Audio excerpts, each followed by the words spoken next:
Winning on my home turf was very, very cool. Brakken and I grew up going to games. Both of our parents worked at Miller Park, or at County, I should say, back in the day. So we'd ride down every day in the summer. So to be able to win on the field that we grew up watching our idols play on was an incredible experience. There were two key parts of the race last year that stick out for me when I look back on what ended up sealing the win at Miller Park. One was getting out hard. In these races, it's really important to get out hard. Number two was when we got to the hoist at the very end. There were three of us in close contention.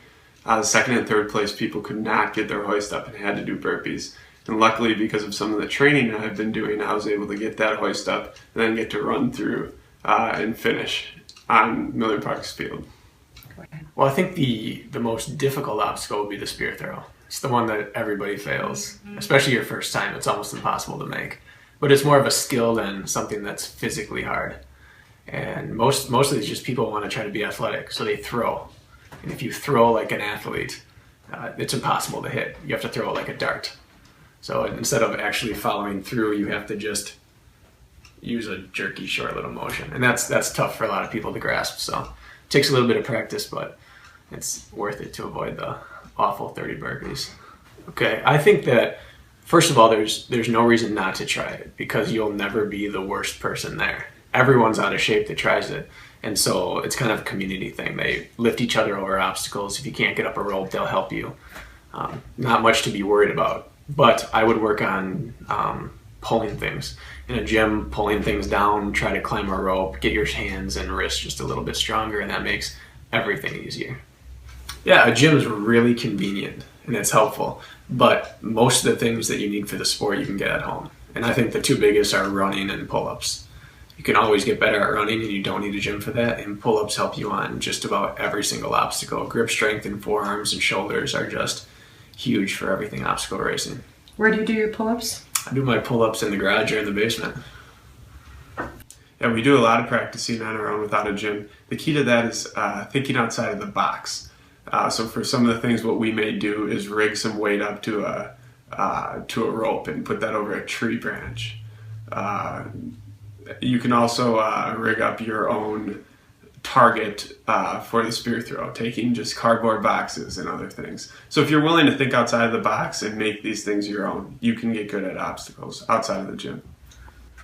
High-tech weight vest stand. Got our 40-pounder and a 10-pounder. Right. And we don't have a ton as far as heavy weight because Okay. we're about functional. Right. So we have a kettlebell. I think if you could hold one weight, it should be a kettlebell. You can do endless stuff with this, and it all works your hands and your forearms, which is what you need. What's the weight of your kettlebell? Our kettlebell is about a 45-pounder. Oh, wow. We have some dumbbells. You'll recognize this from the stadium race. Yep. Gotta have this. Medicine ball. And we built a squat rack. Yes. After that, Swiss ball. Right. Row machine, which is I think a very underrated piece of equipment. Right. And in a lot of stadium races, they'll actually have you get down at an obstacle and row 500 meters before you move on. So Okay. great way to get a lot of high intensity exercise without any pounding. And this one can get boring, so we have the stool for the laptop so we can watch movies while we're rowing.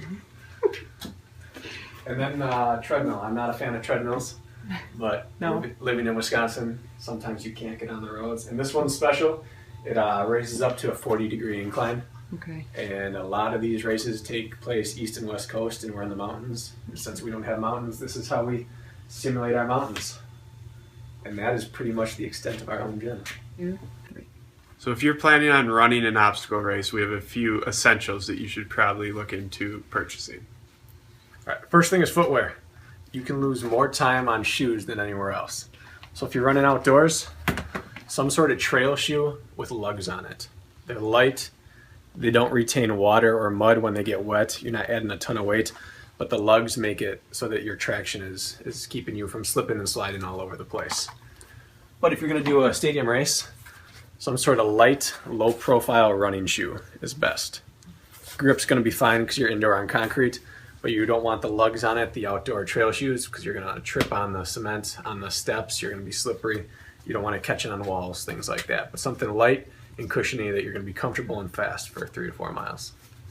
One of the mainstays of obstacles that you'll be running into in these races is dealing with your hands. So essentially we're going to need something to take the wear and tear off your hands. What Brakken and I use is receiver gloves. This is a pair of gloves you get at your local store. They're going to keep your hands a little bit warmer, but more importantly, they're sticky. You're going to stay on any grip. What are we looking at? Walls, pulleys, rope climbs. Also increases the surface area of your hands so you can have a stronger grip.